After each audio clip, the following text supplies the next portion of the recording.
La puerta se cerró con un estruendo que resonó en toda la casa. Y Alejandro, con la mochila al hombro, miró por última vez a su familia antes de desaparecer en la noche madrileña. Su padre, con el rostro enrojecido por la ira, gritó que nunca volviera, mientras su madre lloraba en silencio, incapaz de intervenir. Miguel, el hermano menor, se quedó petrificado en el pasillo, sintiendo cómo el mundo se desmoronaba a su alrededor. Pero en ese momento decidió que no huiría, se quedaría para desentrañar la hipocresía que acababa de destruir a su hermano. Miguel no podía creer lo que acababa de pasar. Hacía solo una hora. La cena familiar en su modesto apartamento en el barrio de Malasaña parecía normal. Con el aroma de la paella llenando el aire y las risas forzadas cubriendo las tensiones subyacentes. Pero cuando Alejandro, con voz temblorosa, confesó que era gay y que había estado saliendo con un chico llamado Carlos durante meses, el infierno se desató. Su padre, un hombre conservador que trabajaba como mecánico en un taller local, explotó en insultos, citando la Biblia y la tradición española como si fueran armas. «Esto no es una familia para maricones», bramó. Y en un arrebato, lo echó a la calle sin piedad. La madre, una mujer devota que asistía a misa todos los domingos en la parroquia cercana, solo murmuró oraciones, demasiado aterrorizada por el que dirán de los vecinos. Miguel, a sus 20 años, estudiante de psicología en la Universidad Complutense, sintió un nudo en el estómago. Él también era gay, pero lo había ocultado con maestría, fingiendo interés en chicas para mantener la paz. Ahora, con Alejandro fuera, se sentía como un traidor por no haber hablado antes. Esa noche, mientras yacía en su cama escuchando los sollozos de su madre en la habitación contigua, Miguel tomó una decisión. No se iría como su hermano, en cambio, se quedaría y observaría. Reuniría evidencias de la doble moral que reinaba en esa casa. De cómo su padre predicaba valores familiares mientras ignoraba el dolor de sus hijos. Al día siguiente, fingió normalidad durante el desayuno. Su padre, con resaca emocional, gruñó sobre el pecado de Alejandro y cómo había avergonzado a la familia. Miguel asintió en silencio. Pero en su mente, ya planeaba. Compró un pequeño cuaderno y comenzó a anotar todo, las conversaciones telefónicas de su padre con tíos lejanos, donde se jactaba de haber corregido el problema, las visitas de la madre a la iglesia, donde buscaba consuelo en el sacerdote que reforzaba sus prejuicios. Poco a poco, Miguel se convirtió en un espía en su propio hogar, registrando fechas, horas y palabras exactas.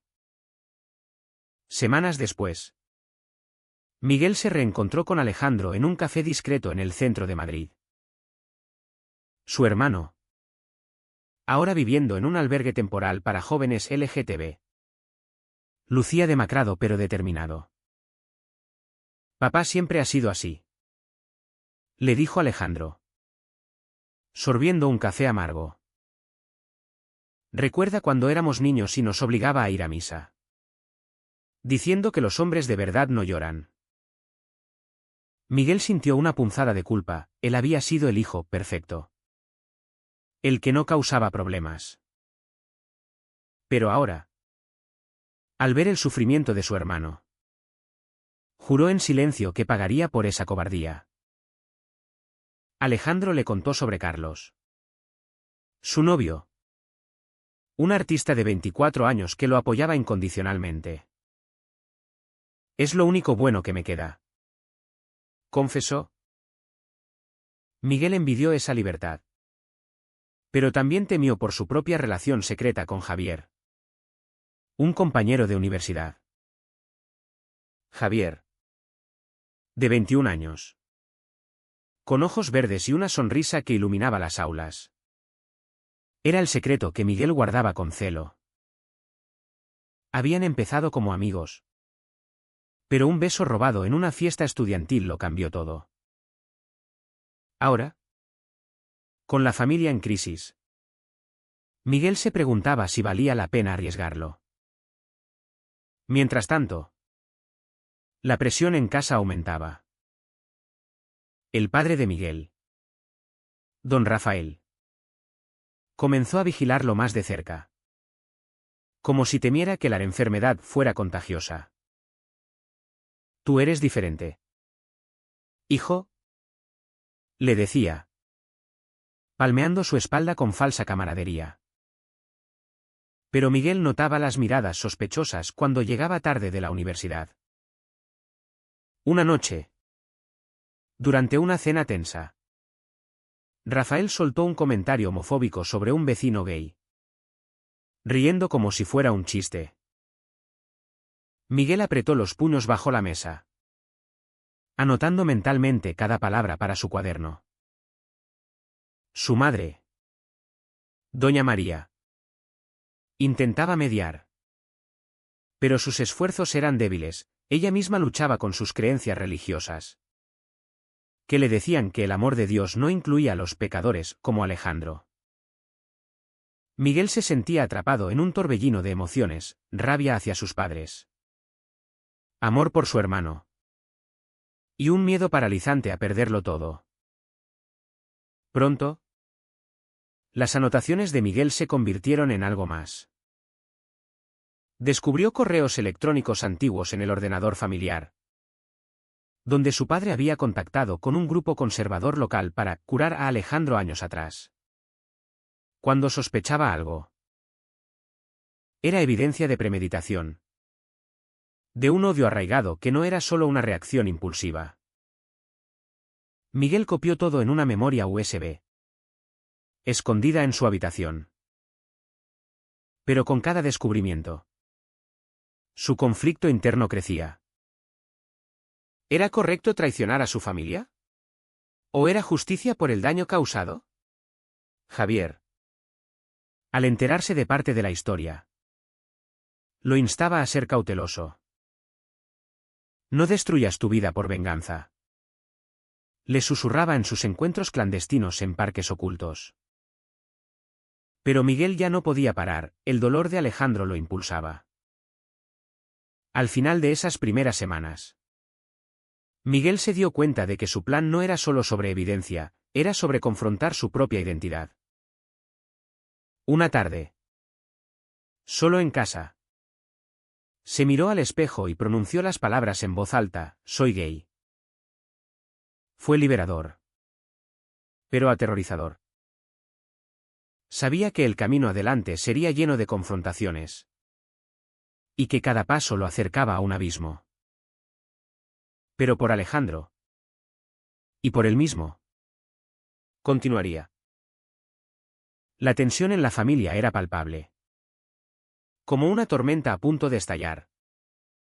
Y Miguel estaba en el centro, recolectando las nubes. Los meses siguientes fueron un ejercicio de contención para Miguel. En la universidad, fingía concentración en sus clases de psicología, pero su mente vagaba hacia el cuaderno que crecía en páginas. Había documentado no solo las palabras de su padre, sino también las acciones, como Rafael había roto fotos de Alejandro en un arrebato. O como María rezaba novenas pidiendo que su hijo, perdido, se arrepintiera. Miguel se sentía como un detective en una novela negra. Pero la realidad era mucho más cruda. Una noche, Javier lo confrontó en su apartamento compartido cerca de la Gran Vía. Estás obsesionado, Miguel. Esto te está consumiendo. Javier, con su cabello rubio desordenado y su forma de hablar directa, era el ancla de Miguel en medio del caos. Su relación había dipen. Con besos apasionados en la oscuridad y conversaciones profundas sobre el futuro. Pero Miguel no podía compartir todo, temía que Javier lo viera como un vengador loco. En casa. La ausencia de Alejandro se sentía como un fantasma. Rafael intentaba llenar el vacío con rutinas estrictas, cenas en silencio, visitas obligadas a la iglesia. Miguel obedecía. Pero registraba cada hipocresía. Descubrió que su padre había tenido una faira años atrás. Evidenciado por mensajes en un viejo teléfono. Era munición perfecta, como podía predicar moralidad mientras ocultaba sus propios pecados. Miguel luchaba con la ética de usar eso, era una traición profunda. ¿Pero no lo merecían? Su madre, ajena a todo, comenzaba a mostrar grietas. Una tarde, lo encontró llorando en su habitación y le preguntó qué pasaba. Miguel casi confiesa. Pero se contuvo. Extraño a Alejandro. Mintió a medias. María suspiró, tu padre hizo lo que creyó correcto. La sociedad no acepta esas cosas. Sus palabras dolieron como un cuchillo, reforzando la determinación de Miguel. Pronto, el plan tomó forma. Miguel contactó a un abogado especializado en derechos LGTB en Madrid. Fingiendo interés académico, le mostró parte de las evidencias anónimamente. Y el abogado confirmó que podía usarse para exponer discriminación familiar. Quizás incluso en un caso legal. Pero Miguel no quería tribunales, quería confrontación personal. Mientras tanto, Alejandro luchaba en el albergue. En una llamada, le contó a Miguel sobre las noches de insomnio. El rechazo de amigos comunes. Y cómo Carlos lo mantenía a flote. Vuelve a casa algún día, suplicó Alejandro. Miguel prometió que lo haría posible. Pero en su corazón, sabía que el precio sería alto. Javier, al ver el estrés de Miguel, propuso una escapada a Barcelona para desconectar. Necesitas respirar, insistió. Miguel accedió. ¿Y en el tren? Por primera vez, se sintió libre. Caminaron por las Ramblas, besándose en callejones, ignorando miradas curiosas. Pero incluso allí, el peso de la familia lo perseguía. De regreso en Madrid, la tensión escaló. Rafael organizó una reunión familiar con tíos y primos, donde despotricó contra la agenda gay en los medios. Miguel grabó secretamente la conversación con su teléfono, capturando insultos que harían sonrojar a cualquiera. Esa noche, solo, reprodujo la grabación y lloró. ¿Era esto lo que significaba ser familia? Su conflicto interno era un torbellino, amor filial versus justicia. Javier notó el cambio y presionó por respuestas. En una discusión acalorada, Miguel reveló parte del plan. Vas a destruirlos, advirtió Javier. Y a ti mismo en el proceso. Miguel se defendió, ellos destruyeron a Alejandro primero. La pelea terminó en un abrazo tenso. Pero la semilla de duda estaba plantada. ¿Valía la pena el sacrificio? Miguel comenzó a expandir su red. Se unió a un grupo de apoyo LGTB en la universidad, donde conoció historias similares, jóvenes expulsados, familias rotas por prejuicios. Una chica le contó sobre su hermano, quien se suicidó tras el rechazo. Eso golpeó a Miguel, imaginó a Alejandro en ese borde. Fortalecido, añadió más evidencias, cartas de la madre a parientes. llenas de lamento pero sin arrepentimiento. Ahora tenía un dossier completo. Pero el costo emocional era inmenso.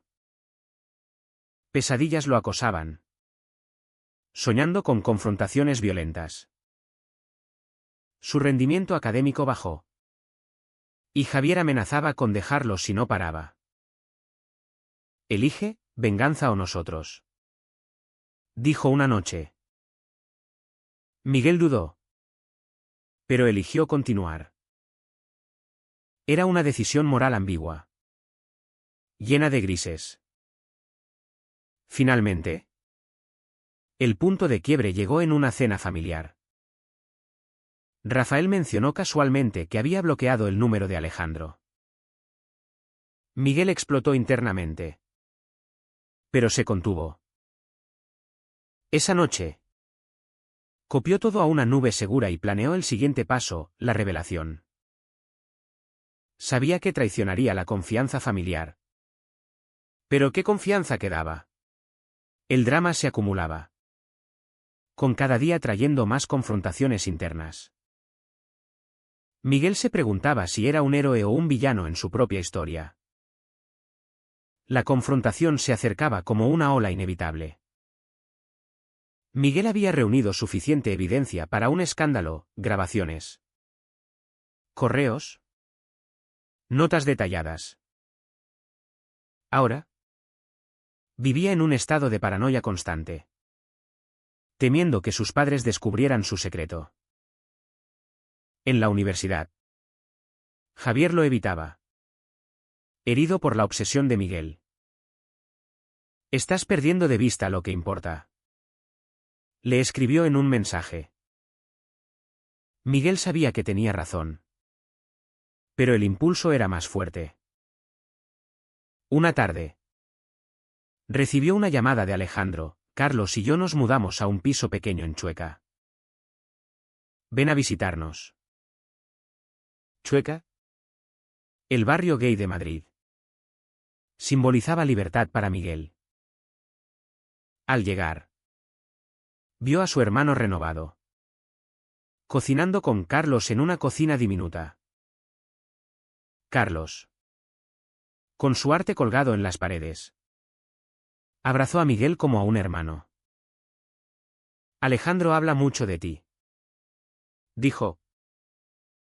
En esa cena improvisada, Miguel sintió envidia y esperanza.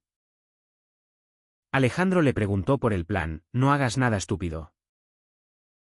Pero Miguel ya estaba comprometido. De vuelta en casa, la atmósfera era asfixiante. María notó su distancia y lo confrontó: «Hijo, ¿estás bien? Pareces enfadado». Miguel casi revela todo. Pero optó por una media verdad: «Echo de menos a Alejandro». Su madre lloró: «Yo también. Pero Dios tiene un plan».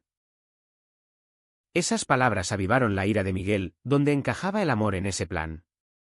Esa noche, decidió actuar. Imprimió partes del dossier y lo escondió. Pero el destino intervino: Rafael encontró el cuaderno por accidente mientras limpiaba. La explosión fue épica. «¿Qué es esto? Traición», gritó, lanzando el cuaderno al suelo. Miguel, atrapado, no negó nada. «Es la verdad sobre ti», replicó. La discusión escaló a gritos, con Rafael acusándolo de ser influenciado por esa basura. María intervino, defendiendo a su marido. Pero sus ojos mostraban duda. En el clímax de la pelea, Miguel reveló su propia sexualidad: «Soy gay, como Alejandro. Y no me iré». El silencio fue ensordecedor. Rafael palideció. Y María se derrumbó en llanto. «No puede ser», murmuró. Miguel sacó la USB y reprodujo una grabación de Rafael insultando a Alejandro. Escucha tus palabras, dijo. Rafael intentó justificarse, lo hice por el bien de la familia. Pero Miguel contraatacó con el affair, hipócrita. Tú pecaste primero. El secreto salió a la luz, destruyendo la fachada. María, devastada, confrontó a Rafael, ¿es verdad? Él admitió. Y la familia se fracturó. Rafael salió furioso, dejando a Miguel y María solos. Ella lo miró con dolor, has destruido todo. Miguel respondió, no. Lo hicisteis vosotros al rechazar a Alejandro. Las consecuencias fueron inmediatas. Rafael se mudó temporalmente con un tío. Y María entró en depresión, culpando a Miguel. Él se sintió victorioso pero vacío. Javier, al enterarse, volvió, fue valiente. Pero valió la pena. Miguel dudaba. Alejandro, al saberlo, corrió a casa. La reunión fue tensa, abrazos, lágrimas, acusaciones. Alejandro defendió a Miguel, hizo lo que nadie más pudo. Pero el daño estaba hecho. La familia, una vez unida por tradición, ahora era un campo de batalla de emociones. Miguel pagó el precio, aislamiento, culpa, pero también liberación. En las semanas siguientes, intentaron reconstruir. María asistió a terapia, cuestionando sus creencias. Rafael, humillado, buscó ayuda en un grupo conservador. Pero las semillas de cambio germinaban. Miguel y Javier fortalecieron su relación, viviendo abiertamente. Pero las cicatrices permanecían, traiciones, daños irreparables. Miguel se preguntaba si su elección fue ética. Si la venganza disfrazada de justicia valía el dolor. La reconstrucción fue lenta y dolorosa. Miguel se mudó con Alejandro y Carlos temporalmente, dejando a sus padres lidiar con el caos. En Chueca, rodeado de banderas arcoíris y parejas abiertas, sintió por primera vez pertenencia. Pero las noches eran largas, plagadas de remordimientos. Fui demasiado lejos, se preguntaba.